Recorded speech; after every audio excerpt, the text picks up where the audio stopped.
여러분, 오늘 이 영상을 보시기 전에 잠깐 생각해 보세요.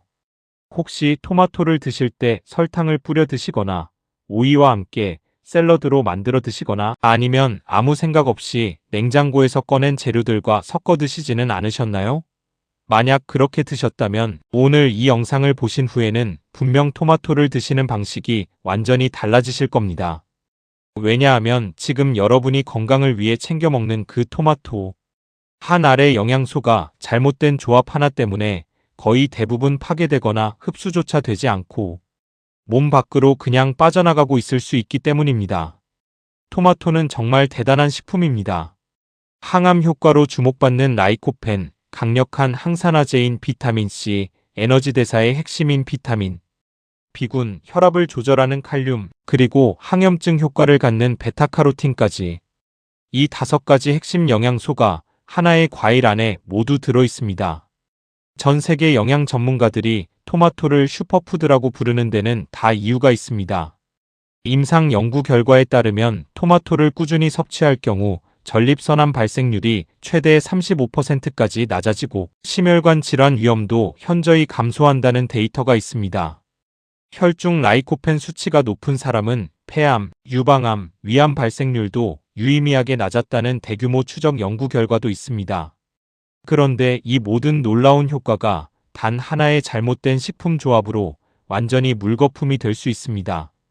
오늘 이 영상에서는 토마토의 영양소를 통째로 날려버리는 최악의 조합 3가지와 그 과학적 이유를 낱낱이 공개하고 반대로 토마토의 영양 흡수율을 극적으로 높이는 최고의 조합까지 함께 알려드리겠습니다.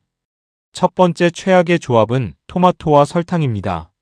아마 많은 분들이 어릴 때부터 토마토에 설탕을 뿌려 드셨을 겁니다. 새콤한 토마토에 달콤한 설탕이 더해지면 맛이 훨씬 좋아지니까요. 그런데 이 조합이 얼마나 나쁜지를 알게 되시면 다시는 이렇게 드시지 못할 수도 있습니다. 메커니즘은 이렇습니다. 토마토 안에는 비타민 B1, 즉 티아민이라는 중요한 영양소가 들어 있습니다. 비타민 B1은 우리 몸에서 에너지를 만들고 신경계를 정상적으로 유지하는 데 필수적인 성분입니다. 그런데 설탕을 함께 섭취하면 우리 몸은 이 설탕을 에너지로 분해하기 위해 비타민 B1을 소비하게 됩니다. 설탕은 대사될 때 비타민 B1을 반드시 필요로 하기 때문입니다. 그 결과 토마토가 제공하는 비타민 B1은 토마토 자체의 영양소로 우리 몸에 기여하는 것이 아니라 함께 뿌린 설탕을 처리하는 데 전부 소모되어 버립니다. 즉 설탕과 함께 먹은 토마토의 비타민 B군 효과는 사실상 제로가 되는 것입니다. 서울영양정보기관이 공식적으로 발표한 내용에 따르면 설탕이 토마토 속 영양분 섭취를 방해한다는 것이 정확히 확인되었습니다. 농촌진흥청의 토마토 영양학적 가치 보고서에서도 설탕을 넣은 토마토를 먹으면 비타민 B가 설탕 대사에 밀려 그 효과를 잃고 만다고 명시하고 있습니다.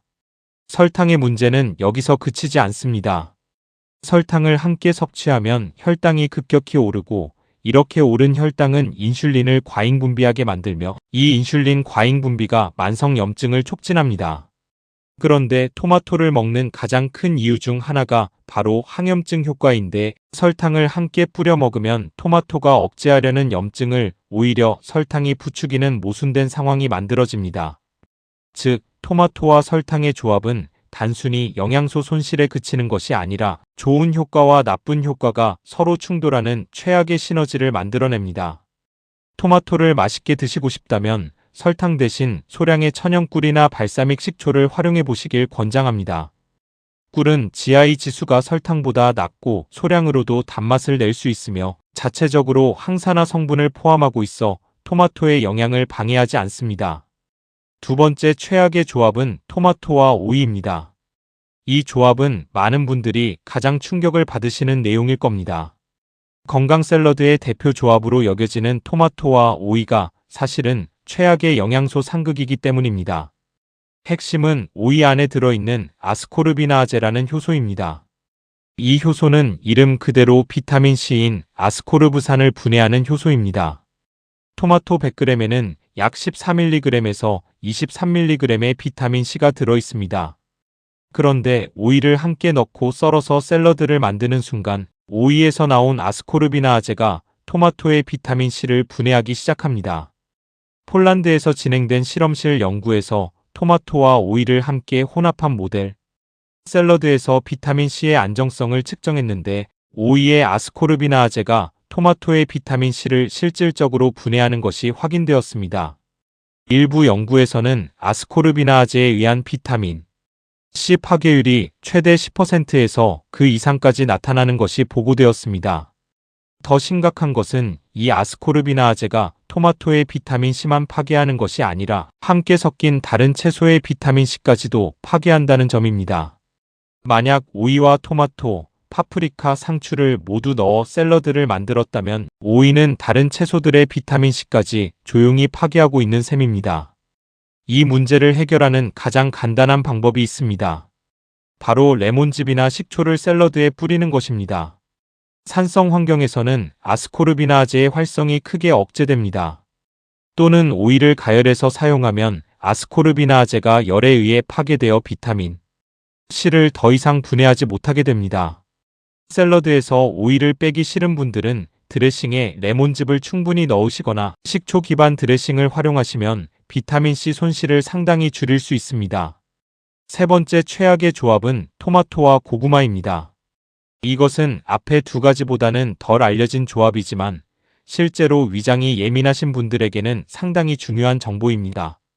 고구마에는 풍부한 식이섬유와 전분이 들어 있습니다.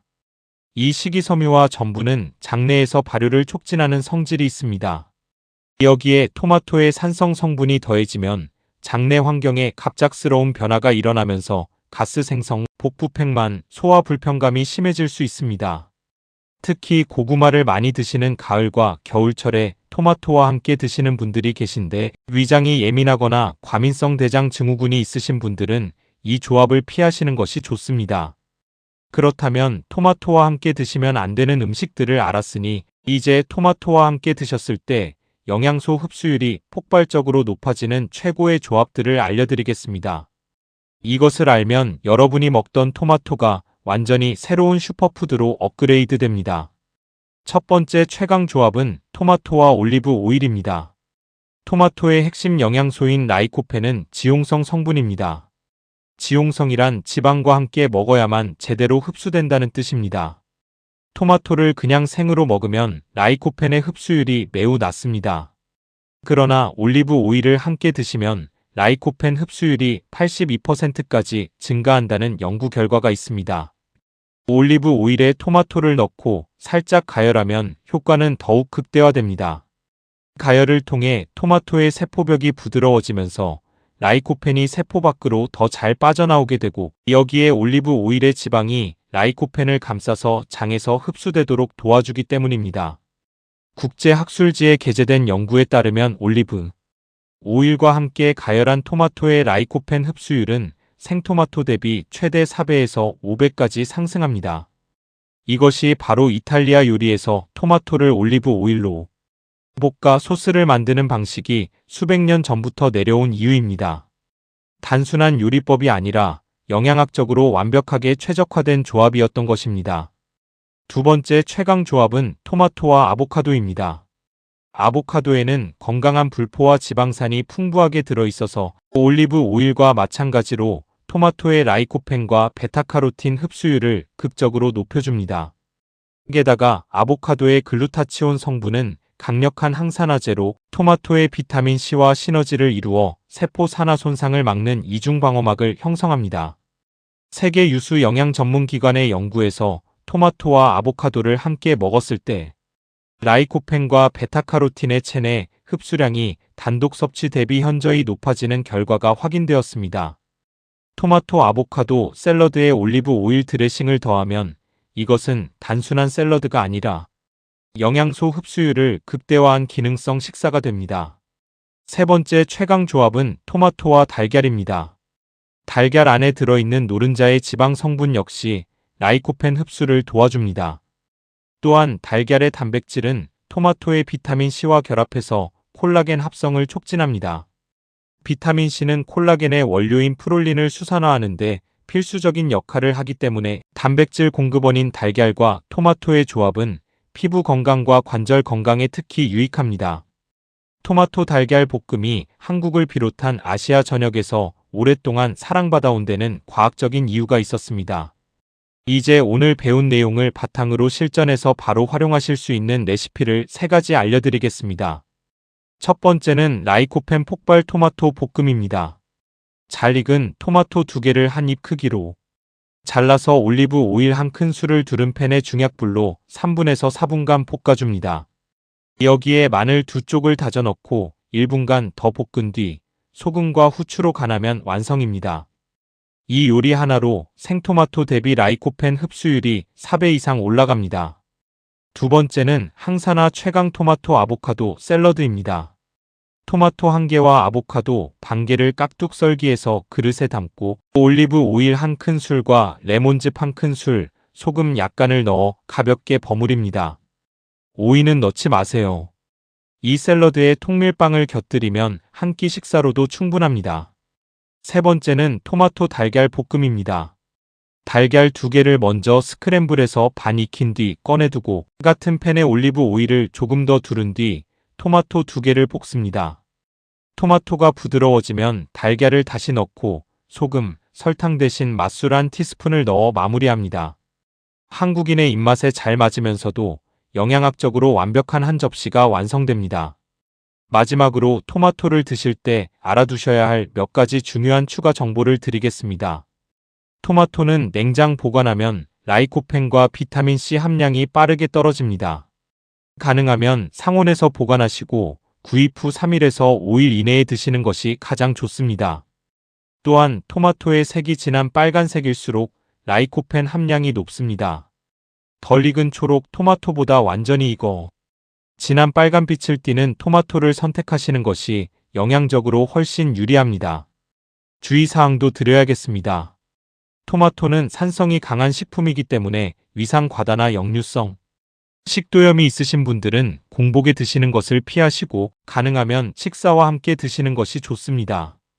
또한 신장 질환이 있으신 분들은 토마토의 높은 칼륨 함량 때문에 섭취량을 조절하셔야 할 수 있으므로 주치의와 상담하시기 바랍니다. 토마토 알레르기가 있으신 분들은 물론 섭취를 피하셔야 하고 면역 억제제나 혈액 희석제를 복용 중이신 분들도 식이 변화 전에 전문의 상담을 받으시는 것이 안전합니다. 오늘 영상을 한 줄로 요약하면 이렇습니다. 토마토의 설탕은 절대 금지, 오이와 함께 먹을 땐 레몬즙을 반드시 추가, 그리고 올리브 오일과 함께 드시면 영양소가 4배에서 5배 살아납니다. 여러분이 오늘부터 토마토 한 알을 드실 때 이 3가지만 기억하셔도 지금까지 드시던 것과는 완전히 다른 수준의 영양을 몸에 흡수하실 수 있습니다. 과학이 증명하고 수백 년의 식문화가 검증한 이 조합들, 오늘 저녁 식탁에서 바로 실천해 보시기 바랍니다. 이 영상이 도움이 되셨다면 지금 바로 구독 버튼과 좋아요를 눌러주세요. 평소 토마토를 잘못 먹고 있을 가족과 친구분들에게 이 영상을 공유해서 소중한 분들의 영양도 함께 지켜주세요. 다음 영상에서도 우리가 몰랐던 놀라운 식품 과학 이야기로 찾아오겠습니다. 감사합니다.